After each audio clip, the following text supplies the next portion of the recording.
just when I thought, Tom Lee may be getting a little defensive, thinking a correction could be coming. Because yes, sometimes from now and again, Tom Lee does get a little defensive and he calls for corrections. And it seems like at this point, the markets are not going to go down until Tom Lee flips and starts to call for some kind of correction. At least that is what Tom Lee did back on January 29th. He said investors should brace for markets to hit, quote, an air pocket after the recent rally. He was calling for roughly about a 7% decline. That did end up happening just a little while later after he said that, and markets did come down about 5%. But now what Tom Lee said on CNBC today just has me totally second guessing everything given this rally that we have seen. I'm shocked with what Tom Lee just said, and I think you're probably going to be as well. It's Tom Lee. He's joining us now, FundStrat. We get critical consumer inflation data tomorrow. I think that last point was important from DataTrek, Tom, which is they kind of made the implication that from the low to the high of these runs that we've had since 1990, 75% was about what we got before it topped out. I think you would disagree or agree this time is different. Well, I don't know if peaks and markets are measured by the percentage gains off the lows. We've studied that extensively. I mean, even going back to 1929, no drawdown or bull market bottom has ever been measured by how much it's risen. It's usually by how much of a prior move is retraced. I don't want to be too complicated, but the reason I might disagree that we're topping is there's no signs of euphoria. And the client meetings I've done, and I've done several this week, and the Zooms that I do, and I've done countless Zooms, we find institutional investors are still pretty skeptical of this market move because they view it as concentrated or premature because the Fed is still not cutting, or they think inflation's still a problem. So I think many people cite reasons to be sidelined and actually skeptical. So to me, that's not what you usually see at the top. And Tom Lee just shared this clip on his X account and says this: skepticism about inflation easing and towards market gains means there's room for positive surprise. This sounds crazy what Tom Lee is saying, that there is not that much positivity out there, that there can still be room for positive surprises, given the S&P is now up 7 days in a row. And if we're green tomorrow, that's going to be 8 trading days in a row. That's a very strong stretch for markets during any year. Even when you look at some of the technicals on the S&P 500, like the Bollinger Bands, one of my favorites of all. And basically, this is the 20-day moving average in the middle. You can see this top end Bollinger Band, this top band right here that's kind of in this tannish color. This is at 559.30. The S&P is at 561.32. This is 2 standard deviations above your 20-day moving average. So the S&P is about 0.5%, a little bit less, above, or 0.5% higher than 2 standard deviations above the 20-day moving average.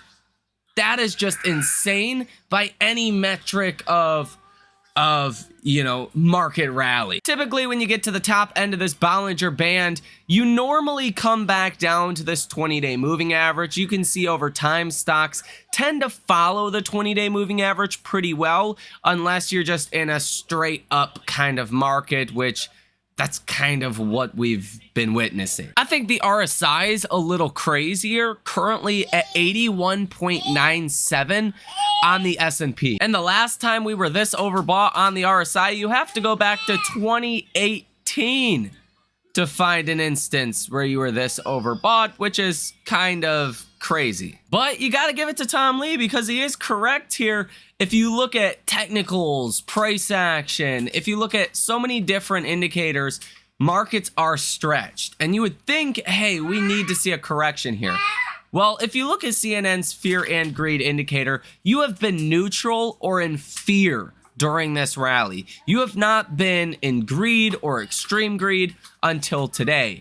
You are now in greed territory at 58. Yesterday, you were neutral at 52. So yes, today you did see a big jump in the CNN Fear and Greed Index, but you're nowhere close to extreme greed or even in the high greed where you normally start to see a pullback in markets. And if you missed it, FundStrat and Tom Lee said earlier today, if June core CPI is below 0.25%, that likely triggers rotations in small caps, industrials, financials, and laggard FANGs. Our base case remains that July is a positive month for stocks, supported by softening inflation picture and by the still lingering skepticism towards stocks. And as I shared in the last video, there's only two major banks that have estimates 0.25% or higher. That is Deutsche Bank coming in right at 0.25% and Morgan Stanley that is coming in at 0.27%. That's why some people even said today that the CPI was probably leaked, and they're probably correct. Big money likely already knows what CPI is going to be, and that's a good reason why the S&P was probably up 1%. Nonetheless, I do think if you are bullish right now, you have to be betting on the markets broadening out from here, because they should already be broadening out. Think about it like this. If the consensus for investors is there's going to be a soft landing, which that is consensus by far, there's a 0% chance of a recession priced into the S&P or the NASDAQ, and you are 2 months away from the first expected Fed cut, last I knew where I come from, markets price things in ahead of time. 2 months? It's not that long.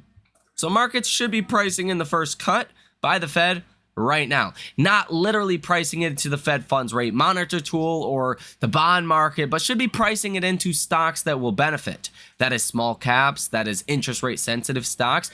Those should be the stocks that are already starting to outperform. That is not happening. Theoretically, if CPI does come in lower than expected tomorrow, and we are setting up for that first cut in September, you should definitely start to see the markets broaden out quite a bit here. I would actually be very concerned if coming tomorrow morning here in really just the next couple of hours, we get a better than expected CPI report and it's your Mag 7 stocks that are continuing to lead the markets higher. I think that would be one of the biggest red flags that you could possibly get. That would more or less confirm that the first cut by the Fed is probably going to be a sell everything kind of event, along the lines of historical precedents. Any other time the Fed has cut rates in the past, besides, in 1995, the only real soft landing we ever got, markets typically fall about 23% over the course of about 200 days following the first Fed cut, because normally the Fed is cutting into weakness. They're cutting into a rising unemployment rate. They're cutting into overall economic instability or growing weakness, and that's never seen as good for stocks. Perhaps this time could be different. That is always a possibility, and I think tomorrow will be big in confirming whether you want to stick around this market or potentially head for the exit. Because if we get a better than expected CPI report and it's only your Mag 7 stocks that are outperforming, that is insanely problematic. Tom Lee said earlier today as well, or at least this article was written about what Tom Lee said. It says, why June CPI is going to be a big moment for stock market bulls, according to FundStrat's Tom Lee. This was written by Market Insider that came out just today. Lee expects a soft June CPI report will push the Fed to cut rates more than 2 times this year, which is definitely not the consensus view on Wall Street. And then you got to start asking the question, is more than 2 cuts, more than, even 1 cut, going to be positive for stocks? If the Fed's cutting 3 times, that better be because inflation comes in really, really low. And I think we'll know more when we know more, when we get more information. Tom Lee goes on to say it's going to be a week of reckoning, and I mean a reckoning of how people view inflation and the state of the economy. Tom Lee told clients in a video this week that he expects the June CPI report will show that inflation is falling like a rock, and that should lead to a higher stock market and increased probabilities of more than 2 interest rate cuts from the Federal Reserve this year. And there is only 3 Fed meetings left in this year, assuming the Fed does not cut rates in July. There's September, there's November, and December. If we start to price in 3 cuts, then you're going to be starting to price in a cut at every Fed meeting after this meeting in July. Which again, I don't know if that's going to be seen as a positive for markets. Lee highlighted that recent conversations with FundStrat's client base mostly fall into 3 categories: investors who expect a second wave of inflation, investors who expect the Fed to cut rates because of a weakening economy and not because of tamed inflation, and investors who see a growing risk of a hard landing in the economy. Tom Lee says, but there's a 4th view, which is our view, and not a widely held view, but that inflation is falling like a rock and so Fed cuts are good, and that's positive for stocks. Tom Lee goes on to say, quote, I think there's a good chance that if the data plays out the way we think it is this week, there's more people moving into this camp, he added. He goes on to say the monthly CPI reports have sparked week-long stock market rallies in December, April, and May when inflation showed signs of cooling faster than economist estimates. Going on to say anything below 0.25% is a positive, arguing that at 0.20 to 0.25% would be a lower CPI rating over the past year, apart from May's 0.16% rating. Quote, it would just affirm that inflation is falling like a rock, Lee said. I think the number of expected cuts will exceed 2. Quote, if June CPI comes in soft, I think this number of expected rate cuts goes higher, and that's good for stocks. So we want to stay in the market and stick with what's working. What's working, according to Lee, are stocks related to AI, weight loss drugs, the financial sector, Bitcoin, and proxies like exchanges. Lee is also bullish on small cap stocks, which have badly lagged the broader stock market rally so far this year. On Tuesday, JP Morgan also said the most likely scenario at a 35% probability is for inflation to see a month-over-month increase of between 0.15 to 0.20%, which would likely drive the stock market higher by 0.5% to 1%. This article goes on to say, quote, we have had multiple former Fed governors suggest that September is appropriate for a cut, JP Morgan's Andrew Tyler said. With this in mind, we remain tactically bullish, but with slightly less conviction. So let me know what you guys think down below in the comment section. How high are markets going to go? Do you think we're going to have a correction anytime soon, or do we just broaden out here and things are fine and dandy, just great from here? Let me know what you think down below in the comment section. I do think there is a lot more risk associated with this economy, with the Fed, with the markets, than what the markets are actually pricing in. I think, to price in a booming economy for the next 12 to 36 months and booming earnings, right, the whole shebang, you have to be betting on some statistical anomalies actually coming true. Like, for an example, when full-time employment is negative year over year, any time in American history that has always caused a recession. Markets, they're not even giving anything a wink of a doubt, right? They're not pricing in anything into this market. I do think earnings is probably the biggest near-term concern for me. I think earnings are going to come in good, but I don't think it's going to be enough to impress investors and push valuations materially higher. Could that help the rotation effort? Of course, but still big tech. Let's assume they sell off on earnings. That would still have a net negative drag on the S&P and the NASDAQ, but at this point, that would be healthy if you see big tech come down to reality quite a bit. Again, that's just my personal opinion. I do think you should stay fully invested in this market. Obviously, I will never say to sell stocks. You never want to bet against the U.S. long term, and you always want to be exposed to this market. History would suggest that is the right move.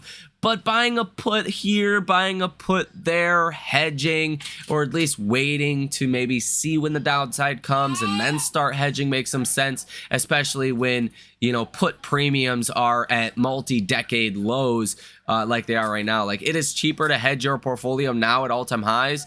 when the RSI is at almost 82 and there's signs of the economy slowing down heading into earnings season than it has been in any other time in the last 10 plus years. I kind of find that crazy, and I think on a risk reward basis it makes sense to hedge the portfolio. But what do I know? Let me know what you guys think down below in the comment section. Hit the like button as well as subscribe to the channel. You guys have a fantastic rest of your day, and I will see you in the next one.